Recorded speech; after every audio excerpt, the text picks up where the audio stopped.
पति पत्नी में जब किसी बात में विवाद होता है, छोटी मोटी बात को लेकर के, या फिर पत्नी किसी चीज़ को जो कि कोई बात है पति से बोला है और उस चीज़ को मनवाना चाहती है, और पति अगर उस बात को किसी कारणवश नहीं मान पा रहा, या फिर कोई काम कहती है करने के लिए, कोई चीज़ कहती है लाने के लिए और पति वो चीज़ नहीं ला के दे पा रहा है, तो पत्नी क्या करती है, सोचती है कि हम घर छोड़ के चले जाएंगे या फिर पति के ऊपर केस कर देंगे, और जब दबाव डालेंगे इस तरह से तो पति मेरी बात मान लेंगे। तो सबसे बड़ी गलती और सबसे पहली गलती यही शुरू होती है कि पत्नी के मन में जब ये विचार आता है और वो घर छोड़ के बाहर चली जाती है और अपने पति के ऊपर अपनी बात को मनवाने के लिए झूठा केस कर देती है। तो इससे क्या होता है कि समय तो बर्बाद होता ही है, साथ में पैसा भी बर्बाद होता है और रिश्ता भी बर्बाद हो जाता है। महिलाएं खुद झूठे केस करने की वजह से अपने पैरों में कुल्हाड़ी मार लेती हैं। इसके बाद क्या होता है कि फिर पत्नी अगर साथ में रहना चाहे तो भी वो नहीं रह सकती है, पति उसे नहीं रखेगा क्योंकि उसने इस तरह की हरकत की है। और मान लीजिए कि पति राजी भी हो जाता है, तब भी वो रिश्ता पहले जैसा नहीं हो सकता है। तो इससे पति बहुत ज़्यादा परेशान हो जाते हैं, क्योंकि ये जो कुछ कानून हैं बनाए गए थे, ये महिलाओं के हितों की संरक्षा के लिए बनाए गए थे, क्योंकि पहले के समय में महिलाओं को प्रताड़ित किया जाता था। लेकिन आज के समय में जो प्रताड़ित महिलाएं हैं वो तो केस करती हैं, उनको करना भी चाहिए, लेकिन बहुत सी महिलाएं इसका मिसयूज कर रही हैं। अपने पति को सबक सिखाने के लिए या किसी चीज़ को मनवाने के लिए वो अपने पति व ससुराल वालों के ऊपर झूठा केस कर देती हैं। तो इस वजह से काफ़ी जो पुरुष होते हैं वो सुसाइड यानी कि आत्महत्या तक कर लेते हैं। तो कई बार मेरे पास इस तरह के प्रश्न आए हैं, इस तरह की क्वेरी आई है कि मैम, जिस तरह से महिला आयोग है उसी तरह से पुरुष आयोग भी होना चाहिए। और दूसरी बात, अगर मेरी पत्नी मुझे इस तरह से परेशान करती है, झूठा केस करती है, तो हमें क्या करना चाहिए। तो आज हम इसी विषय में आप लोगों से विस्तारपूर्वक चर्चा करने वाले हैं। तो आप मेरे साथ वीडियो में लास्ट तक जरूर बने रहिएगा। वीडियो को बिल्कुल भी स्किप नहीं करना है, तभी आपको अच्छे से जानकारी समझ में आएगी। आपको दूसरा काम ये करना है कि ये आपका ही चैनल है, आप इसे सब्सक्राइब जरूर कर दें, साथ में बेल आइकन जरूर दबा दें, जिससे कि हम जो भी नई अपडेट डालें उसका नोटिफिकेशन आपके पास आता रहे और आप जानकारी प्राप्त करते रहें। नमस्कार दोस्तों, मैं एडवोकेट दिव्या, आपका मेरे इस यूट्यूब चैनल में स्वागत है। तो अब हम बात करने वाले हैं कि जो महिलाएं अपने पति के ऊपर झूठा केस करती हैं तो उनको पति किस तरह से सबक सिखा सकते हैं। पहली बात तो जो महिलाएं हैं वो किस तरह से अपने पति को प्रताड़ित करती हैं, हम उसके विषय में बात करते हैं। तो जैसे कि एक पत्नी है, वो अपने पति को उसके परिवार वालों से, उसके माता पिता से अलग करने की कोशिश करती हैं, उनसे मिलने नहीं देती हैं, अपने पति के दोस्त रिश्तेदारों से नहीं मिलने देती हैं। तो ये जो है संबंध रखने से बिल्कुल मना करती है, घर वालों से, उसके माता पिता से। दूसरा काम ये रहता है कि पति को बार बार नामर्द कहना। तीसरी जो प्रताड़ित करने की क्रिया है वो ये है कि पति को घर से बाहर बिल्कुल भी ना निकलने देना। बाहर अगर निकलता है तो लड़ाई झगड़ा करना, मानसिक और शारीरिक रूप से प्रताड़ित करना। इसके साथ साथ शारीरिक हिंसा, दर्द या नुकसान पहुंचाना पति को, सबके सामने पति का अपमान करना, पति के लिए अपशब्द का प्रयोग करना, पति और उसके घर वालों के लिए अपशब्द का प्रयोग करना। इसके साथ साथ बार बार किसी चीज़ को कहना कि ये चीज़ मुझे ला करके दीजिए या ये मेरी बात मानिए। अगर वो पति नहीं मानता है तो पत्नी बार बार आत्महत्या करने की धमकी देती है या खुद को मारना पीटना शुरू कर देती है, यानी कि भावनात्मक रूप से पति को बहुत ज़्यादा परेशान करती है, यानी कि मेंटली बहुत ही ज़्यादा हैरास करती है पत्नियाँ। तो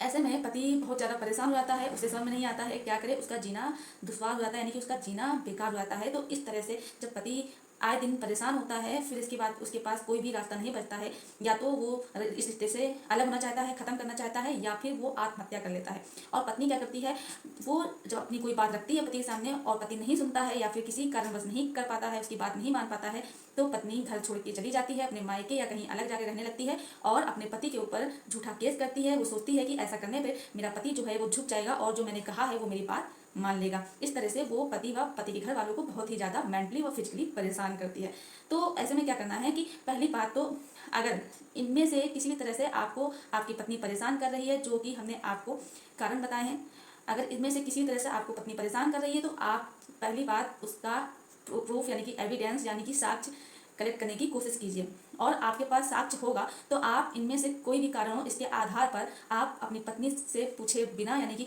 पति हो या पत्नी, एक दूसरे से पूछे बिना भी तलाक के लिए याचिका दायर कर सकते हैं और तलाक ले सकते हैं। उसमें कारण ये लिखेंगे कि आपकी पत्नी आपके ऊपर अत्याचार कर रही थी, जान से मारने के लिए धमकी दे रही थी, और मेंटल स्टेबिलिटी है और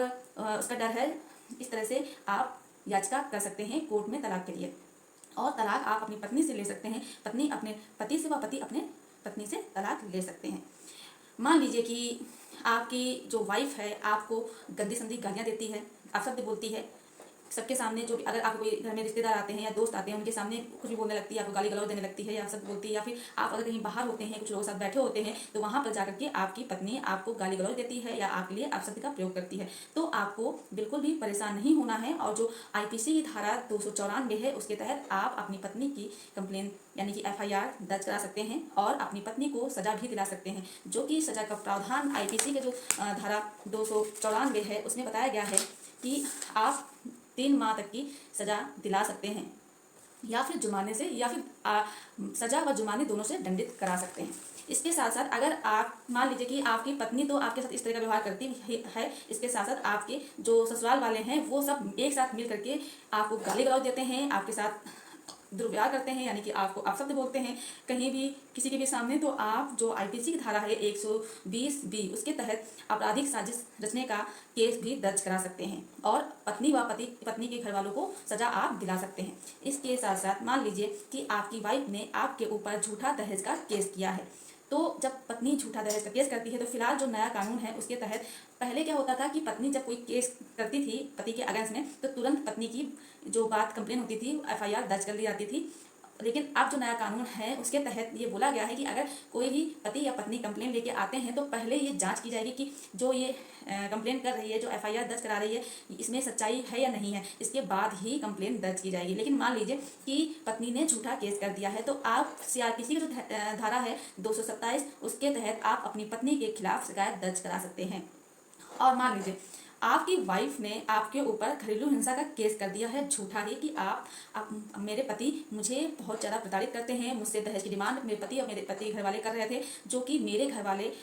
आर्थिक रूप से इतने सक्षम नहीं हैं कि वो इन लोगों की डिमांड को पूरा कर सके। तो जब मेरे घर वाले जब उनकी डिमांड पूरी नहीं कर पाए, तो मेरे पति व मेरे पति के घर वाले मुझे बहुत ज़्यादा परेशान करते थे, मुझे मेंटली व फिजिकली बहुत ही ज़्यादा हैरास करते थे। मेंटली मतलब कि मुझे ताने देना, और फिजिकली मतलब मारपीट करना। अगर इस तरह से पत्नी झूठा केस करती है, तो आप, पहली बात हमने जो पहले आपसे बोला था कि आपके साथ जो भी घटना हो रही हो उसका साक्ष्य इकट्ठे करने की कोशिश करना।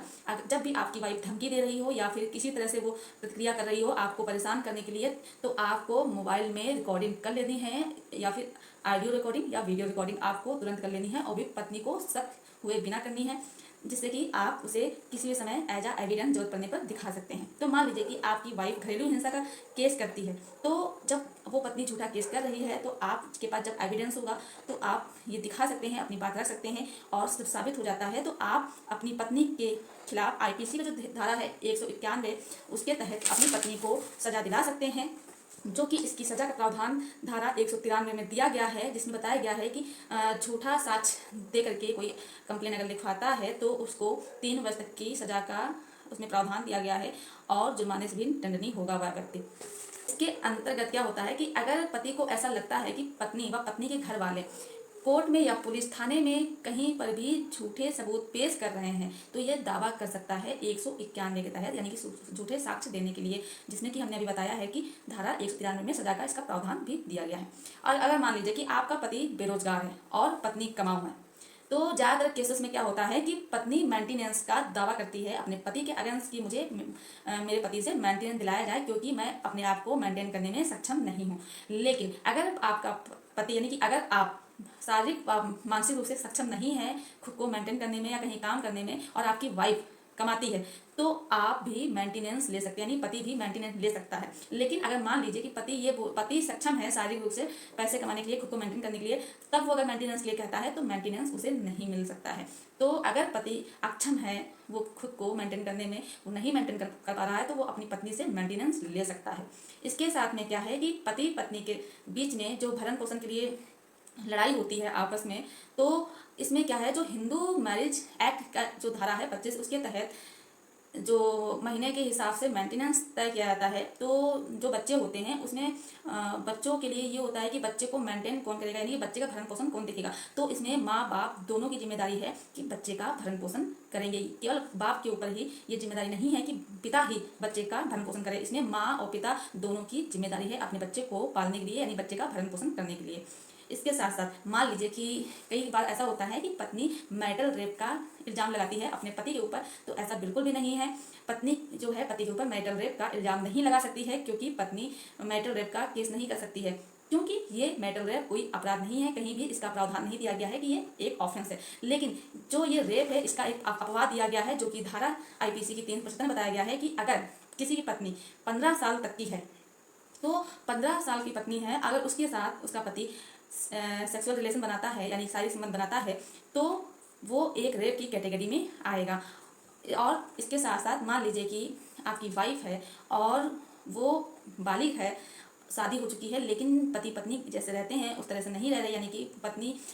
हमेशा बिना किसी कारण और वजह के अगर फिजिकल रिलेशन करने के लिए मना करती है, तो ये एक तरह से मेंटल क्रुएल्टी माना जाएगा और पति इसके आधार पर अपनी पत्नी से डाइवोर्स ले सकता है। तो इस तरह से आप अपनी को सजा दिला सकते हैं। अगर आपकी पत्नी आपके साथ इस तरह से किसी तरह से व्यवहार करती है, तो आपका पहला कर्तव्य ये है कि आप पहले